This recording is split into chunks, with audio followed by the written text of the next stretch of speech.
ಜೀನಾಗೆ ಸಂಪಾದಕತ್ವದಲ್ಲಿ ಜಿಎನ್ಎಸ್ news ಸಾಗರಿಸುತ್ತದೆ ಆಚೆಯೇ ಈಚೆ. ಶುಕ್ರವಾರದ news update ತಮಗೆ ಸ್ವಾಗತ. ಮುಖ್ಯಾಂಶಗಳು. ಸಾಗರ ನಗರ ವ್ಯಾಪ್ತಿಯ ಮಳೆ ಹಾನಿ ಪ್ರದೇಶಕ್ಕೆ ಪೌರಾಯುಕ್ತ ನಾಗಪ್ಪ ರೌಂಡ್ಸ್. ನಗರ ವ್ಯಾಪ್ತಿಯಲ್ಲಿ 49 ಮನೆಗಳಿಗೆ ಹಾನಿ. ಪಿಡಬ್ಲ್ಯೂಡಿ ಮತ್ತು ನಗರಸಭೆ ರಸ್ತೆ ಹಾನಿ. 21 ಬ್ಲಾಕ್ ಸ್ಪಾಟ್ನಲ್ಲಿ ಅಗತ್ಯ ಕ್ರಮ. ಶಾಸಕರು ಮತ್ತು ನಗರಸಭಾ ಆಡಳಿತಾಧಿಕಾರಿಗಳ ಸೂಚನೆಯಂತೆ ಪರಿಹಾರ ಕ್ರಮ. ನಗರಸಭೆಯಿಂದ ಮಳೆ ಹಾನಿಗೆ ತಕ್ಷಣ ಸ್ಪಂದಿಸಲು 10 ಜನರ ತಂಡ ಸಿದ್ಧವಿದೆ ಎಂದ ಪೌರಾಯುಕ್ತ ನಾಗಪ್ಪ. ಪತ್ರಕರ್ತ ಮಾವಂಸ ಪ್ರಸಾದ್ ಮನೆ ಮೇಲೆ ಮುರಿದು ಬಿದ್ದ ಮರ, ಅಪಾರ ಹಾನಿ. ಮೂಡಳ್ಳಿ ಜಡ್ಡಿ ಗ್ರಾಮದ ಗಣಪತಿಯಪ್ಪ ಅವರ ಕೊಟ್ಟಿಗೆ ಮನೆ ಸಂಪೂರ್ಣ ನೆಲಸಮ.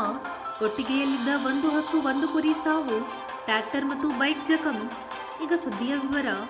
ವಿಪರೀತ ಗಾಳಿ ಮಳೆಗೆ ನಗರ ವ್ಯಾಪ್ತಿಯಲ್ಲಿ 49 ಮನೆಗಳು ಕುಸಿದಿದ್ದು, ನಗರಸಭೆಯಿಂದ ಅಗತ್ಯ ನೆರವು ಕಲ್ಪಿಸುವ ಕೆಲಸ ಮಾಡಲಾಗುತ್ತಿದೆ ಎಂದು ಪೌರಾಯುಕ್ತ ಎಚ್.ಕೆ. ನಾಗಪ್ಪ ತಿಳಿಸಿದರು. ಸಾಗರದ ಬಸವನಹೊಳೆ ಡ್ಯಾಂಗೆ ಶುಕ್ರವಾರ ಭೇಟಿ ನೀಡಿ ಡ್ಯಾಂ ವಸ್ತುಸ್ಥಿತಿ ಪರಿಶೀಲನೆ ನಡೆಸಿ ನೌಕರರ ಜೊತೆ ಚರ್ಚೆ ನಡೆಸಿ ಮಾತನಾಡಿದ ಅವರು, ಏನು ನಮ್ಮ ಜುಲೈ 6ನೇ ತಾರೀಕಿಂದ ಶಿವಮೊಗ್ಗ ಜಿಲ್ಲೆಯಾದ್ಯಂತ ಅಂದರೆ ಸಾಗರ ನಮ್ಮ ನಗರಸಭೆ ವ್ಯಾಪ್ತಿಯಲ್ಲಿ ತುಂಬ ಅತಿವೃಷ್ಟಿ ಮಳೆಯ ಪ್ರಮಾಣ ಕಳೆದ 2 ವರ್ಷಕ್ಕಿಂತ ಈ ವರ್ಷ ತುಂಬ ಹೆಚ್ಚು ಕಡಿಮೆ ನಾವು 3 ಪಟ್ಟು 4 ಪಟ್ಟು ಅಂತ ಹೇಳ್ಬೋದು, ಅಷ್ಟು ಮಳೆ ಆಗಿದೆ. ಈ ಮಳೆಯಿಂದಾಗಿ ಸಾರ್ವಜನಿಕರ ಮನೆಗಳು ಮತ್ತು ನಗರಸಭೆಯ ಪಿಡಬ್ಲ್ಯೂಡಿ ರಸ್ತೆಗಳು ಹಾನಿಯಾಗಿದೆ. ನಗರದಲ್ಲಿ ಇಲ್ಲಿವರೆಗೂ 49 ಖಾಸಗಿ ಮನೆಗಳಿಗೆ ಹಾನಿಯಾಗಿದೆ.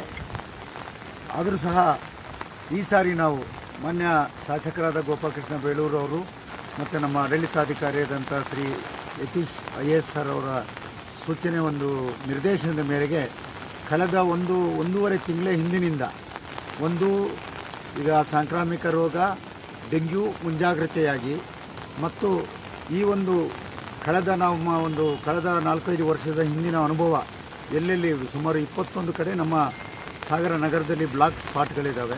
ಅಂದರೆ ಮನೆಗಳಿಗೆ ನೀರು ನುಗ್ಗೋದು. ಉದಾಹರಣೆಯಾಗಿ ಹೇಳಬೇಕು ಅಂದರೆ ತಾವು ಯಾವಾಗಲೂ ನೋಡ್ತಾ ಇದ್ರಿ, ಇಲ್ಲಿ ನಮ್ಮ ಈಗೇನು ಬಂಗಾರಪ್ಪ ಸರ್ಕಲ್ ಅಂತ ಇದೆ, RMC ಸರ್ಕಲ್ಲು, ಅಲ್ಲಿ ಯಾವಾಗಲೂ ಆಳುದ್ದ ನೀರಿರೋದು ಹರಿತಿತ್ತು. ಮತ್ತು ವಿನೋಬನಗರ ಬರ್ತಕ್ಕೆ ಹಿಂದ್ಗಡೆ ವಸೀರ್ ಲೇಔಟು ಸುಮಾರು 2 ತಿಂಗಳಗಟ್ಟಲೆ ನಾವು ಮನೆಗಳನ್ನ ಖಾಲಿ ಮಾಡಿಸಿ ನೀರು ತುಂಬಿರ್ತಿತ್ತು. ಹೀಗೆ ವಿಶೇಷವಾಗಿ ಈ ಬಸವನಹೊಳೆ ಡ್ಯಾಮು ಏನು ಮಾಡ್ತಿದ್ವಿ ಅನ್ನೋದಕ್ಕಿಂತನೂ ನಾವು ಸಡನ್ ಅಂತ ಈ ಡ್ಯಾಮ್ ತುಂಬಿದ ಮೇಲೆ ವರ್ಷ ಡ್ಯಾಮ್ ತೆಗಿತಕ್ಕಂಥ ಪರಿಪಾಠ ಇತ್ತು. ಈ ಸರಿ ನಮ್ಮ ಮೇಲೆ ಏನು MLA ಅವರು ಮತ್ತು ಆಡಳಿತಾಧಿಕಾರಿಗಳ ಒಂದು ನಿರ್ದೇಶನ ಮತ್ತು ಒಂದು ತಾಂತ್ರಿಕವಾಗಿ ನಾವೆಲ್ಲ ಯೋಚನೆ ಮಾಡಿ ಏನು ಬೇಸಿಗೆನಲ್ಲಿಯೇ ಅಂದರೆ 1 ಹನಿ ನೀರು ಡ್ಯಾಮಿಗೆ ಬಂದರೂ ಅದು ತಕ್ಷಣ ವಾಪಸ್ ಹೋಗಬೇಕು. ಅಂದರೆ ಇಲ್ಲಿ ನಮ್ಮ ಡ್ಯಾಮ್ ತುಂಬಿ ನಾವು ಇಲ್ಲಿ ಡ್ಯಾಮ್ ತುಂಬಿದ ಮೇಲೆ ಓಪನ್ ಮಾಡಿದರೆ ನಮ್ಮ ಅಣೆಲೆಕೊಪ್ಪದ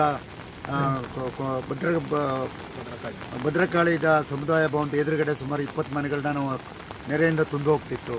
ಹಾಗೆಯೇ ಅಪ್ ಟು ಮಂಡಗಳಲ್ಲಿವರೆಗೂ ನೆರೆ ಜಾಸ್ತಿ ಆಗ್ತಿತ್ತು. ಅದಕ್ಕೆ ಈ ಸಾರಿ ನಾವು ಮಳೆಗಾಲ ಪ್ರಾರಂಭಕ್ಕಿಂತ ಮುಂಚೆನೇ ಎಲ್ಲ ಗೇಟ್ಗಳನ್ನು ಸರ್ವಿಸ್ ಮಾಡಿ ಎತ್ತಿಟ್ಬಿಟ್ಟಿದ್ದೀವಿ.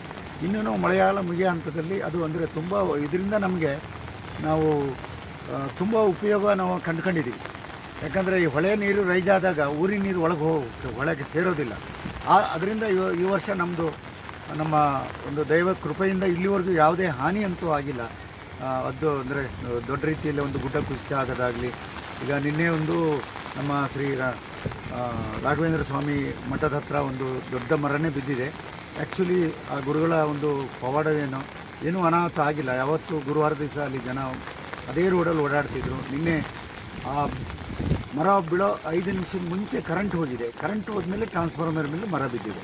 ಹಾಗಾಗಿ ನಮ್ಮ ದೈವ ಕೃಪೆನೂ ನಮ್ಮ ಊರಿನ ಇದರಿಂದ ಆಗಿದೆ. ಇಲ್ಲಿವರೆಗೂ ನಮ್ಮ ನಗರಸಭೆ ಆಡಳಿತ ಮಾನ್ಯ ಶಾಸಕರು ಪ್ರತಿದಿನ ಅವರು ವಿದೇಶದಲ್ಲಿದ್ದರೂ ಸಹ ಪ್ರತಿದಿನದ ನಮ್ಮ ರಿಪೋರ್ಟನ್ನು ತಗೊಳ್ತಾ ಇದ್ದಾರೆ. ನಮ್ಮ ಆಫೀಸಿಯಲ್ ಗ್ರೂಪಲ್ಲಿದ್ದಾರೆ. ಪ್ರತಿ ದಿವಸದ್ದು ಏನು ಜನರಿಗೆ ಹಾನಿಯಾಗದಂತೆ, ತೊಂದರೆ ಆಗತಕ್ಕಂತೆ, ನಾಗರಿಕರಿಗೆ ತೊಂದರೆ ಆಗತಕ್ಕಂತೆ ನಡ್ಕೊಳ್ಳಿಲ್ಲ ಅಂದರೆ ನಾನು ಕ್ರಮ ಕೈಗೊಳ್ತೀನಿ ಅಂತೇಳಿ ನನ್ನನ್ನು ಸೇರಿದಂತೆ ತಾಲೂಕಿನ ಎಲ್ಲ ಅಧಿಕಾರಿಗಳ ಗ್ರೂಪ್ ಮಾಡಿ ಎಲ್ಲ ಅಧಿಕಾರಿಗಳಿಗೂ ಗಂಟೆಗೂ ಮೆಸೇಜ್ ಹಾಕ್ತಾ ಇರ್ತಾರೆ. ನಾವು ರಿಪೋರ್ಟ್ ಮಾಡ್ತಾ ಇರ್ತೀವಿ. ಅದರಿಂದ ಸರ್ಕಾರ, ತಾಲೂಕು ಆಡಳಿತ ಈ ರೀತಿ ನಾವು ಈ ವರ್ಷ ಹೆಚ್ಚಿನ ಅನಾಹುತನ ನಾವು ನಿರೀಕ್ಷೆ ಮಾಡಿದ್ದೀವಿ. ಅಂದರೆ ಈ 4-5 ದಿವಸ ವಾರದ ಮಳೆಯಿಂದ, ಬಟ್ ಏನೂ ಆಗಿಲ್ಲ. ಇನ್ನು ಮುಂದಿನ ನಾವು ನೆರೆಯನ್ನು ಮ್ಯಾನೇಜ್ ಮಾಡಿದೆ, ಏನೂ ತೊಂದರೆ ಇಲ್ಲ. ವಿಶೇಷವಾಗಿ ನಾವು ಈ ಸಾರಿ ನಮಗೆ ಕೆಲಸಕ್ಕೆ ಯಂತ್ರಗಳು ಸಿಗ್ತದೆ ಈ ಕಾಲದಲ್ಲಿ, ಆದರೆ ಕೆಲಸಗಾರರು ಸಿಕ್ಕೋದು ಕಷ್ಟ. ಏನೋ ನಮ್ಮ ಅದೃಷ್ಟ, 1.5 ತಿಂಗಳಿಂದ ಸುಮಾರು 30 ಜನ ಕಾರ್ಮಿಕರು, 15 ಜನ ಆನವಟ್ಟಿಯಿಂದ, 15 ಜನ ನಮ್ಮ ತ್ಯಾಗರ್ತಿಯಿಂದ ಬರ್ತಾರೆ. ಆ ನಮ್ಮ ಅವರು ಕೂಲಿಯವರು ಅನ್ನೋದಕ್ಕಿಂತನೂ ನಿಜವಾಗ್ಲೂ ನಮ್ಮ ಕಾರ್ಮಿಕರಾಗಿ ನಮಗೆ ಸಿಕ್ಕಿದ್ದು ಬಹುಶಃ ಈ ಸರಿ ನಗರಸಭೆಗೆ ಭಾರೀ ದೊಡ್ಡ. ತಾವು ನಗರದಲ್ಲಿ ನೋಡಿದಿರಿ, ಎಲ್ಲ ಪಾರ್ಕ್ಗಳನ್ನು ಸ್ವಚ್ಛ ಮಾಡಿದ್ದೀವಿ, ಸರ್ಕಾರಿ ಕಚೇರಿಗಳನ್ನು ಸ್ವಚ್ಛ ಮಾಡಿದ್ದೀವಿ.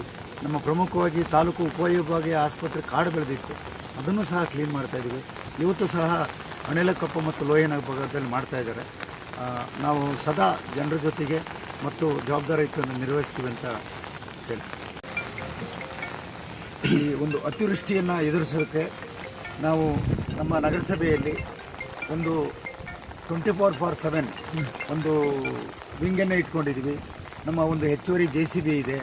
ಹೆಚ್ಚು 10 ಜನ ಕಾರ್ಮಿಕರನ್ನು ಹೆಚ್ಚುವರಿಯಾಗಿ ಯಾವಾಗಲೂ ಅವರು ಶಿಫ್ಟ್ ವೈಸ್ ರಾತ್ರಿ 10 ಗಂಟೆವರೆಗೂ ಇರ್ತಾರೆ, ಆಫೀಸಲ್ಲೇ ಇರ್ತಾರೆ. ಎಲ್ಲರೂ ಮರ ಬೀಳಲಿ ಇನ್ನೊಂದಾಗಲಿ ತಕ್ಷಣದಲ್ಲಿ ಸ್ಪಂದಿಸುವಂಥ ಕೆಲಸವನ್ನು ಮಾಡ್ತಾಯಿದ್ದೀವಿ.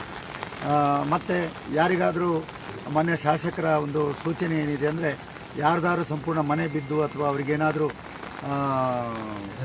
ಅವರ ದೈನಂದಿನ ಊಟಕ್ಕೆ ತೊಂದರೆ ಆದರೆ ಗಂಜಿ ಕೇಂದ್ರವನ್ನು ತೆರೀಬೇಕು ಅಂತ ಹೇಳಿದರೆ, ನಮ್ಮ ಸಾಗರ ನಗರಸಭೆಯ ಗಾಂಧಿ ಮೈದಾನದ ರಂಗಮಂದಿರದಲ್ಲಿ ನಾವು ವ್ಯವಸ್ಥೆನ ಎಲ್ಲ ರೆಡಿ ಮಾಡಿ ಇಟ್ಕೊಂಡಿದ್ದೀವಿ. ಆ ಥರದ್ದು ಯಾರಿಗಾದ್ರೂ ತೊಂದರೆ ಆದರೆ, ಇನ್ನೊಂದಾದರೆ, ಈಗ ಬಟ್ಟೆ ಗಿಟ್ಟೆ ಹಾನಿ ಆದರೆ, ಯಾರ್ದಾದ್ರೂ ಪಾತ್ರೆ ಇದಾದರೆ, ಮತ್ತು ಆಡಳಿತಾಧಿಕಾರಿಗಳು ಮಾನ್ಯ ಶಾಸಕರು ಒಂದು ತೀರ್ಮಾನವನ್ನು ಮಾಡಿದ್ದಾರೆ. ನಮ್ಮ ನಗರಸಭೆ ವತಿಯಿಂದ ಸರ್ಕಾರದಿಂದ ಪರಿಹಾರ ಬರೋದು ಲೇಟ್ ಆಗುತ್ತೆ, ಮಾನವೀಯತೆ ದೃಷ್ಟಿಯಿಂದ ಪೂರ್ಣ ಮನೆ ಹಾನಿ ಆದರೆ ತಕ್ಷಣ 20,000 ರೂಪಾಯಿಯನ್ನು ಕೊಡತಕ್ಕಂಥದ್ದು, ಗೋಡೆ ಬಿದ್ದರೆ 15,000 ರೂಪಾಯಿ ಕೊಡೋವಂಥದ್ದು. ಮತ್ತು ಮನೆಯಲ್ಲಿ ಅವ್ರ ಬಾಡಿಗೆ ಇರಲಿ ಮಾಲೀಕರಿರಲಿ, ಮನೆಯಲ್ಲಿ ಒಳಗೆ ನೀರು ನುಗ್ಗಿ ಏನಾದರೂ ಪಾತ್ರೆ, ಅವರ ಗೃಹೋಪಯೋಗಿ ವಸ್ತುಗಳು ಏನಾದರೂ ತೇಲು ಹೋದರೆ ತಕ್ಷಣ ಅವರಿಗೆ 5,000 ರೂಪಾಯಿಗಳ ಗೃಹೋಪಯೋಗಿ ಅವರು ರೇಷನ್ ಇರ್ಬೋದು ಅಥವಾ ಒಂದು ಪಾತ್ರೆಗಳಿರ್ಬೋದು 5,000 ರೂಪಾಯಿ ಪರಿಹಾರ ಕೊಡೋಕ್ಕೆ ನಾವು ತೀರ್ಮಾನ ಮಾಡಿಕೊಂಡಿದ್ದೀವಿ. ಈಗಾಗಲೇ ಆ ನಿಟ್ಟಿನಲ್ಲಿ ಕ್ರಮ ವಹಿಸಲಾಗಿದೆ. ಈ ಸಂದರ್ಭದಲ್ಲಿ ನಗರಸಭೆ ನೀರು ಸರಬರಾಜು ವಿಭಾಗದ ಸಲಾರ್ ಖಾನ್ ಹಾಜರಿದ್ದರು. ಸಾಗರ ತಾಲೂಕಿನ ವರದಹಳ್ಳಿಯ ಮಾವಿನಸರ ಗ್ರಾಮದಲ್ಲಿ ಪತ್ರಕರ್ತ ಮಾವಂಸ ಪ್ರಸಾದ್ ಅವರ ಮನೆಯ ಮೇಲೆ ಗುರುವಾರ ತಡರಾತ್ರಿ 2 ಗಂಟೆಗೆ ಮರ ಬಿದ್ದು ಭಾಗಶಃ ಹಾನಿಯಾಗಿದೆ. ಮನೆಯ ಹಿಂಭಾಗದ ಗುಡ್ಡದ ಮೇಲಿದ್ದ ದೊಡ್ಡ ಗಾತ್ರದ ಅಕೇಶಿಯ ಮರ ಮನೆಯ ಮಧ್ಯಭಾಗ ಮುರಿದು ಬಿದ್ದು ಹೆಂಚು ಪಕಾಸಿ ಎಲ್ಲವೂ ಪುಡಿಪುಡಿಯಾಗಿದೆ. ಮನೆಯೊಳಗೆ ಇರಿಸಿದ್ದ ಎಲ್ಲ ವಸ್ತುಗಳು ಹಾಳಾಗಿದ್ದು ಯಾರಿಗೂ ಹಾನಿಯಾಗಿಲ್ಲ. ಸಾಗರ ತಾಲೂಕಿನ ಪಡವಗೋಡು ಗ್ರಾಮ ಪಂಚಾಯಿತಿ ವ್ಯಾಪ್ತಿಯ ಮೂಡಳ್ಳಿ ಗ್ರಾಮದ ಜಡ್ಡಿ ಗಣಪತಿಯಪ್ಪ ಎಂಬುವರ ಮನೆಯ ಕೊಟ್ಟಿಗೆ ಕುಸಿದು ಬಿದ್ದು ಅಪಾರ ಪ್ರಮಾಣದ ಹಾನಿ ಉಂಟಾಗಿದೆ. ಗುರುವಾರ ತಡರಾತ್ರಿ ಸುರಿದ ವಿಪರೀತ ಗಾಳಿ ಮಳೆಗೆ ಕೊಟ್ಟಿಗೆ ಸಂಪೂರ್ಣ ನೆಲಸಮವಾಗಿದ್ದು, ಕೊಟ್ಟಿಗೆಯಲ್ಲಿದ್ದ 1 ದನ ಮತ್ತು 1 ಕುರಿ ಸಾವನ್ನಪ್ಪಿದೆ. ಕೊಟ್ಟಿಗೆ ಪಕ್ಕದಲ್ಲಿ ನಿಲ್ಲಿಸಿದ ಬೈಕ್ ಮತ್ತು ಟ್ರ್ಯಾಕ್ಟರ್ಗೂ ಹಾನಿಯಾಗಿದೆ. ಕೊಟ್ಟಿಗೆ ಪಕ್ಕದಲ್ಲಿದ್ದ ಗಣಪತಿಯಪ್ಪ ಅವರ ಪುತ್ರ ಪ್ರವೀಣ್ ಅವರಿಗೆ ಸಣ್ಣ ಪುಟ್ಟ ಗಾಯವಾಗಿದೆ. ಸ್ಥಳಕ್ಕೆ ಗ್ರಾಮ ಪಂಚಾಯಿತಿ ಸದಸ್ಯ ಹರೀಶ್ ಮೂಡಳ್ಳಿ, ಕಾರ್ಯದರ್ಶಿ ರಾಘವೇಂದ್ರ ಕುಮಾರ್ ಇನ್ನಿತರರು ಭೇಟಿ ನೀಡಿ ಪರಿಶೀಲನೆ ನಡೆಸಿದ್ದಾರೆ.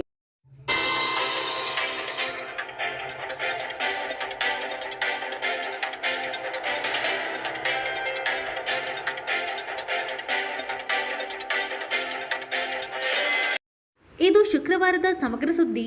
ನಿರಂತರ ಸುದ್ದಿಗಾಗಿ ನೋಡ್ತಾ ಇರಿ GMS ನ್ಯೂಸ್. ನಮಸ್ಕಾರ.